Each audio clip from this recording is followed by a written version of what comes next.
I'm sure that many of you have heard of the Rashomon effect. It is when the same event is described in significantly different and often contradictory ways by different people who were involved. 70 years ago, a Japanese filmmaker, Akira Kurosawa, directed the film Rashomon, in which 4 different people provide believable, but at the same time contradictory accounts of a samurai murder, despite all having witnessed the crime. This film started a debate in the scientific community. Can we trust our memory? How do we know if what we remember really happened in the way we think it happened? Perhaps we should not rely on people's memory if we want to know facts.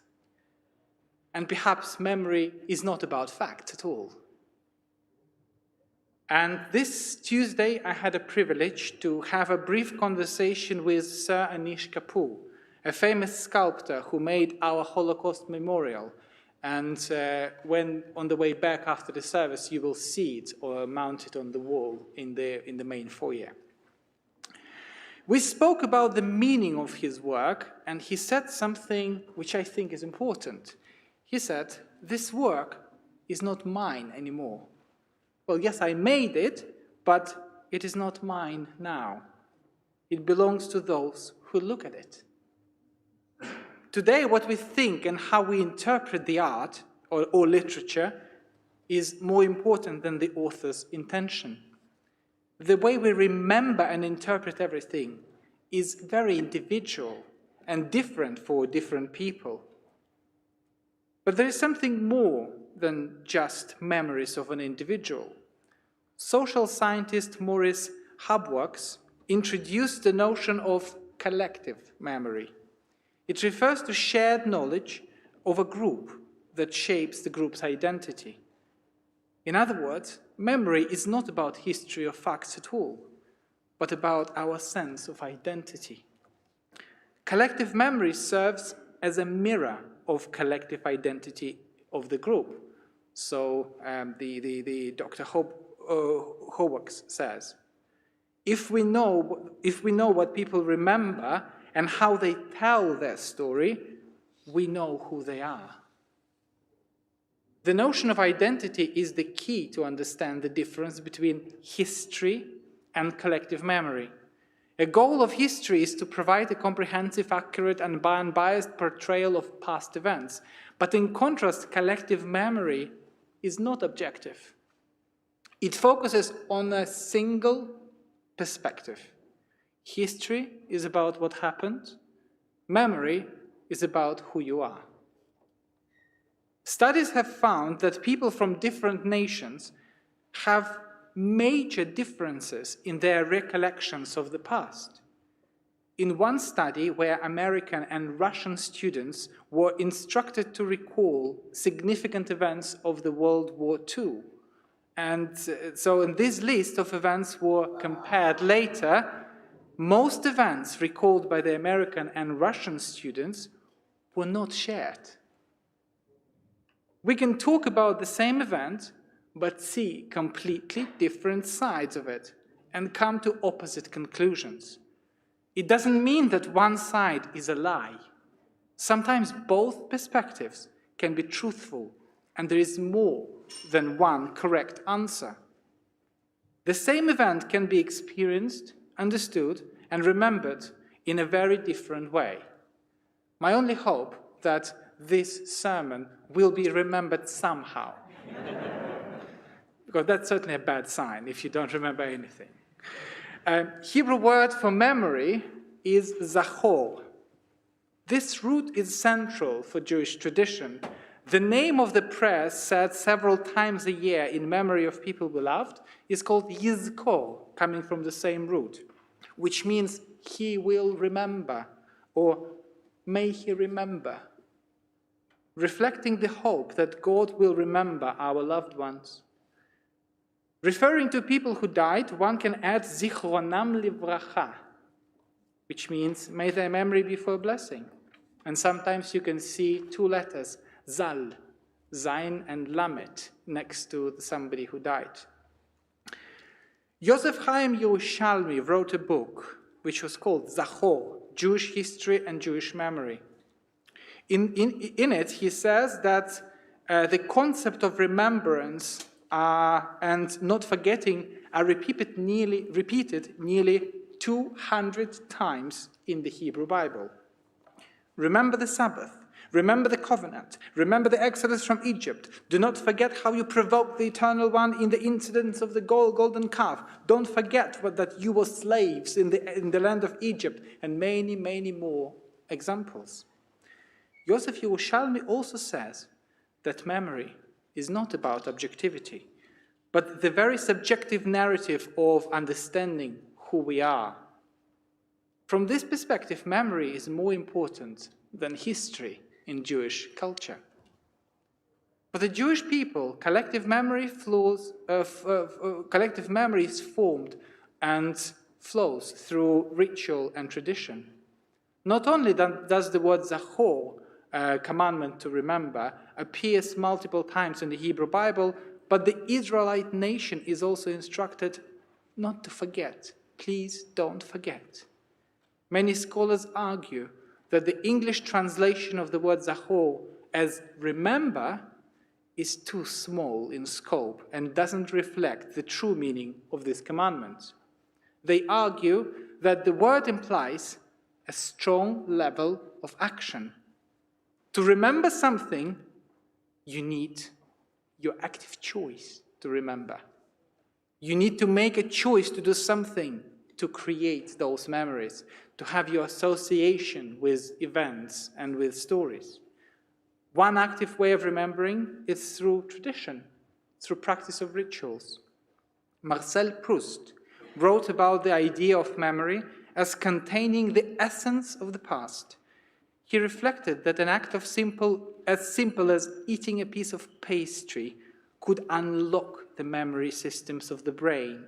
In a parallel way, many Jewish rituals, such as the eating matzah during Pesach, or taste of that bad and too sweet Kiddush wine, also uncover the hidden worlds of memory. For 7 days you shall eat matzah on Pesach, that you may remember your departure from Egypt. Or 6 days you shall work, you shall do your labor, and on the 7th day you shall eat the very bad wine. No, you shall rest. On the 7th day you shall rest. It is Shabbat. It is not enough to be born, for example, British or Jewish. You need to become British or Jewish.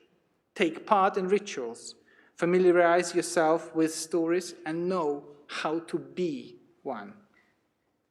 Joseph's family is a good example of working hard to make sure that they have memories and they know where they came from and they know who they are.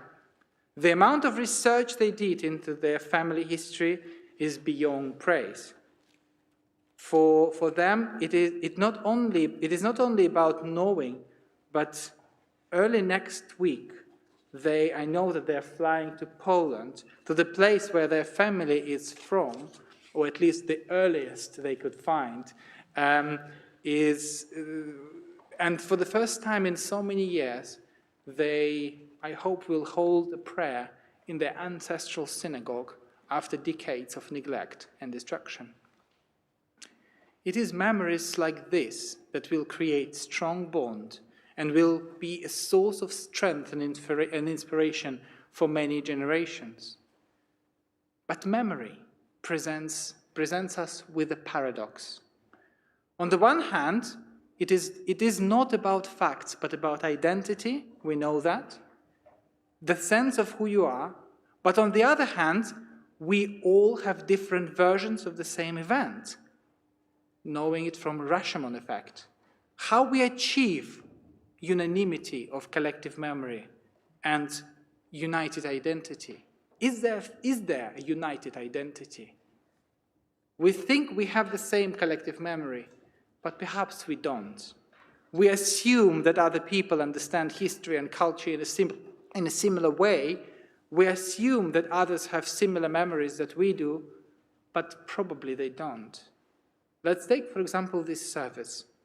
The LGS members grew up with peaceful and contemplative style of music, reading as much prayers in English as we do in Hebrew, only having 10 or 20 verses of Torah read on the Saturday morning and not the entire Torah portion. Many LGS members might assume that this is the case in all other synagogues. The truth is, we are all different. Some Jews have memories of singing together, others don't. Some dance on Friday night, others meditate. Different experiences and different practices don't mean that one memory is better or more authentic than the other. We live in the world where assumptions and memories are being challenged. Our collective memory is not a mirror of our culture, history, or religion, but a mosaic of many pieces. Each of us brings one piece. The commandment Zachor, to remember, is not a commandment to have identical interpretation of events, but an invitation to write your own story, to add your voice to the collective identity of our people. Today, the very notion of people's identity is challenged. What does it mean to be a man? What does it mean to be a woman? Even these identities are based on your individual and subjective memories, your assumptions. They only reflect your experience and may not be experience of other people. Identity is mosaic of our memories, not one memory, not a mirror, but a mosaic. Not so long ago in the past, people were forced to make a choice, whether to be British or Jewish. You cannot be both, they said. You have to make a choice. Synagogues like the LGS challenged this assumption, and here is the result. We are both good citizens of our society and members of Jewish people. Today we have a congregation of so many backgrounds. We come from different countries, with different understandings, different identities, different memories. Some participate online, some in person. Let us remember this day and make it a day when we unite, be a community of equals, and say the words of our tradition with pride and understanding that our difference is what keeps us together. Our good and meaningful rest and celebration is what keeps us. It what helps us to work hard. Our care for weak is what makes us strong. Our help for poor is what makes us rich. Our difference is what keeps us together. Shabbat Shalom.